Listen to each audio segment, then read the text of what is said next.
갈라디아서 제1장.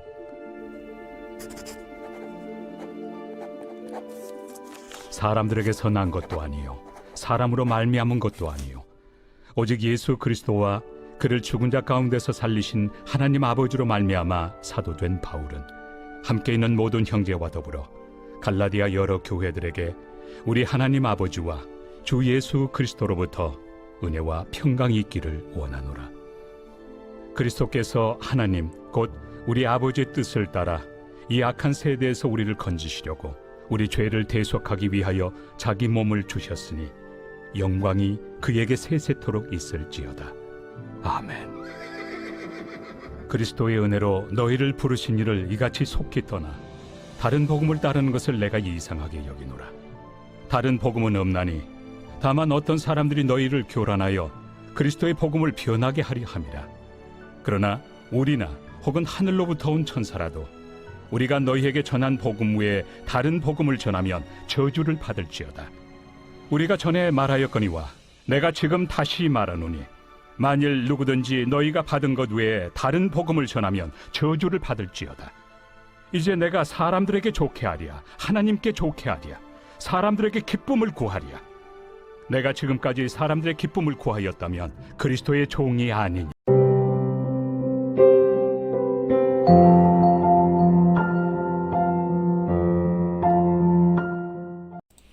여러분 반갑습니다. 오늘도 큐티로 여는 기막힌 하루입니다. 본 말씀 갈라디아서 1장 1절부터 10절의 말씀입니다. 자, 오늘부터 우리는 갈라디아서를 새롭게 큐티하게 됩니다. 기독교 역사 이래로 로마서와 더불어서 이 갈라디아서는 믿음의 사람들이 가장 사랑했던 성경책이라고 할 수 있습니다. 미국의 리디머 교회의 목회자인 팀 켈러는 이 갈라디아서를 일컬어서 갈라디아서는 다이너마이트다 라고 정의했습니다. 그러면서 이어서 말하기를 이 갈라디아서는 우리에게 깊은 의미와 안정, 만족을 누리게 하는 기쁨과 자유의 폭발이다 라고 했습니다. 바울이 이 갈라디아서를 통해 말하고자 하는 핵심 주제는 바로 복음입니다.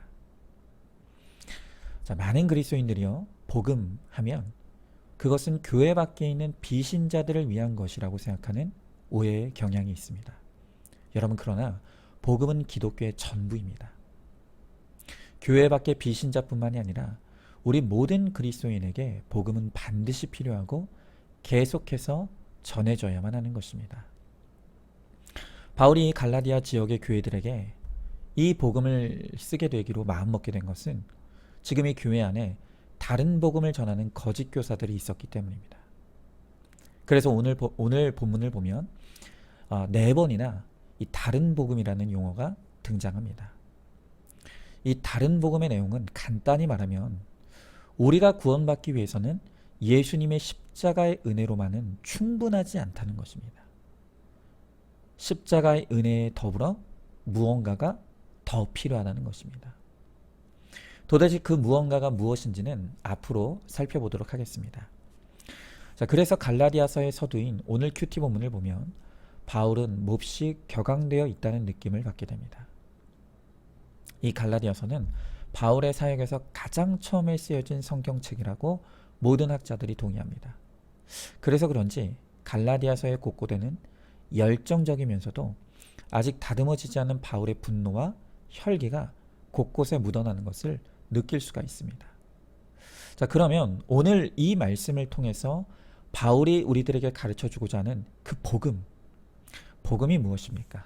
먼저 첫 번째로 이 복음은 사도인 바울을 통해 전해진 것입니다. 자, 1절 말씀에 보면 바울은 자신이 이 사도라는 것을 매우 강조하고 있습니다. 그러면서 특별히 자신이 사도된 것은 사람들에게서 난 것도 아니요 사람으로 말미암은 것도 아니다 라고 말합니다. 우리는 여기서 바울이 말하는 이 사도직의 유일성과 독특성을 알 수가 있습니다. 예수님은 12 제자들을 직접 뽑으시고 직접 부르셔서 사도로 임명하셨습니다. 바울은 비록 이 예수님의 12 제자는 아니었습니다. 하지만 예수님께서 다메섹 도상에서 그를 직접 만나 주셨고 그를 직접 사도로 임명해 주셨습니다. 그래서 바울은 12제자와 동일한 권위를 가지고 있었습니다. 자, 바로 그런 의미에서 혹시 오늘날에도 사도가 있는가 하는 의문을 가진 분들이 있다면 오늘날에는 바울과 12사도와 같은 그런 권위를 가진 정식 사도는 존재하지 않는다고 분명하게 말할 수 있습니다. 물론 오늘날의 사역자들도 궁극적으로는 하나님의 부르심을 받은 자들입니다. 그러나 그 부르심은 인간 권위자와 제도를 통해서 세워지고 선출됩니다. 그러나 사도들은 다릅니다. 사도들은 하나님께서 직접 부르시고 또 직접 세우셔서 직접 가르치신 유일한 사람들입니다. 그래서 8절 9절에서 보듯이 사도들은 하나님의 특별한 계신 복음을 전해받고 그 복음을 전하고 기록하도록 보냄받은 아주 영광스러운 특별한 사명을 받은 사람들입니다. 자, 그런데 여기서 이제 중요한 것은 바울은 왜 이토록 자신이 사도라는 것을 강조하겠습니까? 왜냐하면 갈라디아 교회 안에 있는 이 거짓 교사들이 다른 복음을 퍼뜨리기 위해 공격한 것이 바로 바울의 사도권이기 때문입니다. 그들은 바울이 예수님의 12제자가 아니라고 공격했습니다. 따라서 바울이 전하는 복음도 신뢰할 수 있는 것이 아니라고 주장한 것입니다. 그러면서 자신들이 전하는 복음이 진짜 복음이라고 사람들을 미혹한 것입니다. 여러분, 그러나 바울은 틀림없이 하나님이 직접 뽑으시고 직접 세우신 사도이고 그러므로 그가 전하는 복음도 사람들에게서 난 것도 아니요 사람으로 말미암은 것도 아닌 예수 그리스도와 하나님께로부터 말미암은 하나님의 말씀입니다. 여러분, 오늘 이것은 우리에게도 너무 중요한 의미를 가집니다. 지금 우리가 이 사도 바울을 통해서 보고 있는 이 성경은 하나님께서 특별하게 택하여 부르신 선지자와 종들을 통해 사도들을 통해 기록한 하나님의 말씀입니다. 그런데 교회 안에서 이 갈라디아 교회와 마찬가지로 하나님을 믿는다고 하면서도 성경의 권위를 의심하고 무시하는 사람들이 얼마나 많습니까? 많은 사람들이 그저 성경을 내가 더 좋은 인생, 더 나은 사람이 되는데 도움이 되는 참고서처럼 여깁니다. 그러면서 내가 마음에 들면 받아들이고 마음에 들지 않으면 무시하는 태도를 보이는 것입니다. 여러분, 그러나 우리의 성경은 결코 그렇게 취급될 수 없는 책입니다. 이 성경은 성령의 감동으로 된 살아있고 운동력이 있는 하나님의 말씀입니다. 그렇기 때문에 바울은 9절에서 만일 누구든지 너희가 받은 것 외에 다른 복음을 전하면 저주를 받을지어다 라고 합니다. 아무리 사도라 할지라도 이 하나님의 메시지를 변경하거나 수정하거나 더하거나 덜할 수 없습니다. 또한 이 말씀을 무시하고 업신 여겨서도 안 됩니다. 그리고 그 하나님의 말씀을 무시한 대가는 저주라고 합니다. 그러나 반대로 이 말씀을 나에게 주시는 하나님의 말씀으로 믿고 그 말씀대로 살고 그 말씀대로 누리면 이 말씀으로 말미암아 하나님께로부터 주어지는 복이 있다고 말씀하십니다. 여러분 어떻습니까? 여러분이 이 말씀 사랑하십니까? 내가 어떤 말씀을 듣고 받게 되더라도 이 말씀이 나에게 외치시는 하나님의 음성으로 들리고 있습니까? 여러분 그렇다면 여러분은 틀림없이 위로부터 오는 하나님의 복을 받게 될 것입니다. 그러나 이 말씀을 무시하고 업신여기며 함부로 가감하면서 이 복음이 아닌 다른 복음으로 변질시킨다면 우리는 하나님의 저주를 피할 수 없을 것입니다. 자, 한번 질문해 봅니다. 성경이 하나님의 말씀이라는 것을 굳게 믿습니까? 예배와 큐티를 통해 주어지는 모든 말씀이 오늘 나에게 주시는 하나님의 음성으로 듣고 있습니까? 내가 듣고 싶고 내가 믿고 싶은 것만 복음으로 받아들이면서 성경을 가감하고 있지는 않습니까? 자, 두 번째로 이 복음은 은혜의 복음입니다. 여러분, 복음이 무엇입니까? 복음은 무슨 거창하고 복잡한 철학이나 학문이 아닙니다. 복음은 딱 하나입니다. 바로 예수 그리스도의 은혜. 이게 바로 복음입니다. 은혜가 무엇입니까? 은혜란 자격 없고 무능한 자에게 주어지는 전적인 호의입니다. 그렇습니다. 우리 인간은 구원에 있어서 전적으로 자격 없는 자들이고 전적으로 무능한 죄인일 뿐입니다. 우리가 이런 존재라는 것이 함축적으로 표현되어 있는 것이 바로 4절에 건지시려고입니다.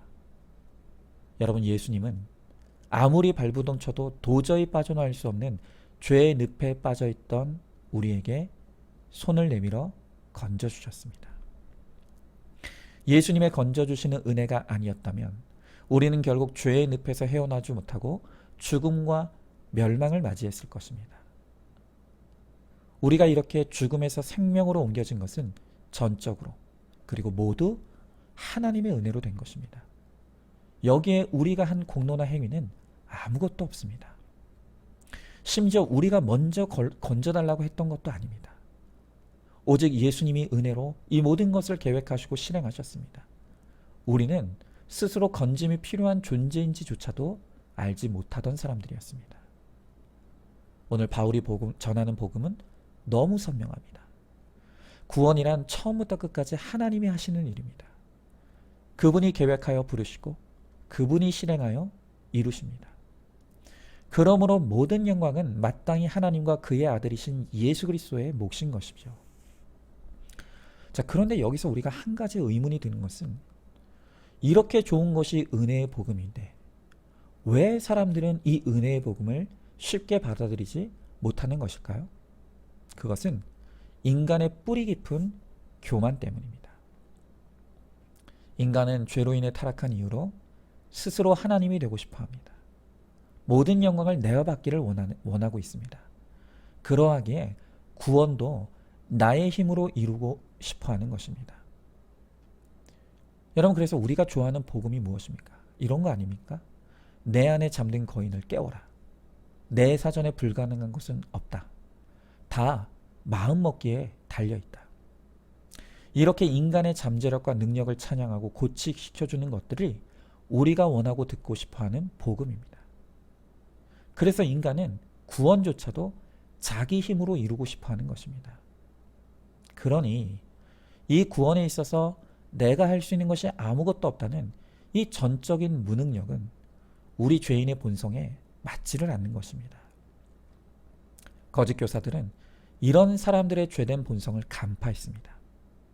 그래서 그들이 주장하기를 우리가 구원받기 위해서는 예수님의 십자가의 은혜만으로는 충분하지 않다고 주장하는 것입니다.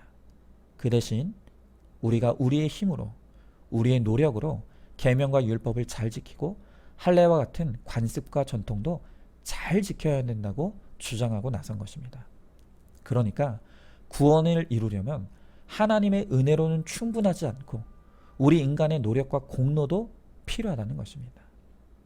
여러분, 그러나 복음은 우리 구원에 있어서 하나님의 사랑과 예수님의 은혜 외에 그 어떤 것도 용납하지 않습니다. 복음은 이렇게 말합니다. 너희는 지금 완전히 절망적인 상태라서 거기서 건짐을 받아야 하는데 이 일에 너희가 할 일은 전혀 없다. 또 이렇게 말합니다. 하나님이 예수님을 통해 너희를 건져주시며 그 결과는 완전하고 확실한 구원이다. 여러분, 이렇게 우리는 자꾸 하나님의 은혜에 내 의, 내 공로, 내 열심, 내 노력을 집어넣으려고 합니다. 그래서 하나님의 은혜를 희석시키고 모든 영광을 나의 것으로 차지하려고 하는 이 도둑질을 일삼습니다. 여러분, 그러나 그것은 다른 복음입니다. 은혜 외에 다른 것을 이야기하는 것은 다른 복음입니다. 다른 복음으로는 우리의 구원도 이룰 수 없고 거룩도 이룰 수 없습니다. 우리가 우리의 힘으로 무언가 이루려고 하면 할수록 우리가 깨닫게 되는 것은 내가 할 수 있는 것이 아무것도 없다는 절망뿐인 것입니다. 여러분, 그러므로 이제는 은혜의 자리로 나와야 할 때입니다. 모든 것이 하나님의 은혜이며 은혜만이 우리의 유일한 소망의 이유와 근거라는 것을 믿고 붙잡아야 합니다. 그래서 이 하나님이 주시는 은혜로 말미암아 내가 거룩하여지고 또 가정의 구원을 이루고 오직 하나님께만 영광 돌리는 우리가 될 수 있기를 소망합니다. 자, 한번 질문해 봅니다. 복음은 하나님의 사랑과 예수님의 은혜라는 것을 알고 있습니까? 나의 거룩과 또 나의 구원이 100% 하나님의 은혜로 말미암은 것이라는 것을 믿습니까? 여전히 은혜가 아닌 나의 공로와 생색과 의의를 드러내고 자랑하려고 하고 있지는 않습니까? 자, 세 번째로 다른 복음은 복음이 아닙니다. 오늘 본문의 6절부터 10절에서 다른 복음이라는 말이 4번이나 반복됩니다. 지금 바울은 갈라디아 교회와 또 그 교회 성도들 그리고 미혹하는 거짓 교사들에게 일종의 거룩한 분노를 표출하고 있습니다. 왜냐하면 이 은혜의 복음은 너무 소중한 것인데 이 영광스러운 복음을 거짓 교사들이 변질시키고 또 교인들은 이 복음을 따라갔기 때문입니다. 지금 이런 갈라디아 교회의 상황을 바울이 심각하게 여기는 이유는 딱 하나입니다. 이 은혜의 복음에 작은 불순물이라도 들어가는 그 순간 이 복음이 다른 복음이 되어버리기 때문인 것입니다. 예수 그리스도의 은혜에 인간의 공로와 노력을 조금이라도 섞는 순간 더 이상 구원의 주체는 예수님이 아니라 인간이 되는 겁니다. 아무리 예수님이 고난당하시고 십자가에 죽으셨더라도 인간이 은혜를 받아들이지 않으면 아무 소용이 없게 되어버리는 것입니다. 그래서 명확하게 이야기하면 다른 복음은 아예 복음이 아닌 것입니다. 이것은 마치 깨끗한 물이 담긴 컵에 청산가리 한 방울을 넣는 순간 그 물은 더 이상 사람이 마실 수 없는 독극물이 되는 것과 똑같은 것입니다. 여러분, 오늘 다시 한번 말씀드립니다. 바울은 두 가지 사실에 기초하지 않은 모든 가르침은 복음이 아니라고 말합니다. 그 두 가지 사실이 무엇입니까? 첫째로 우리는 철저히 죄인이라서 100% 죄인이라서 구원에 대해 어떤 것도 기여할 수 없다는 것입니다. 구원은 전적으로 하나님이 건져주셔야만 하는 것입니다. 두 번째로 구원을 받으려면 그리스도께서 십자가에 이루신 일인 그리스도의 은혜를 믿을 뿐입니다. 거기에 아무것도 더해서는 안 되는 것입니다. 여러분, 그러나 이렇게 좋은 은혜의 복음을 변질시키는 일은 바울 시대뿐 아니라 우리 시대에도 여전히 계속되고 있습니다. 특별히 교회가 오래될수록 복음은 희미해지고 전통과 관습만 남는 것을 봅니다. 그래서 이렇게 복음은 없고 전통만 남아있는 교회들을 보면 복장을 따지고 머리 색깔을 따지고 피부색, 교육 수준, 소득 수준, 심지어 출신 학교와 지역까지 따져가며 그런 것들을 충족시키지 못하면 교회 안에 들어올 수 없다고 하는 것입니다.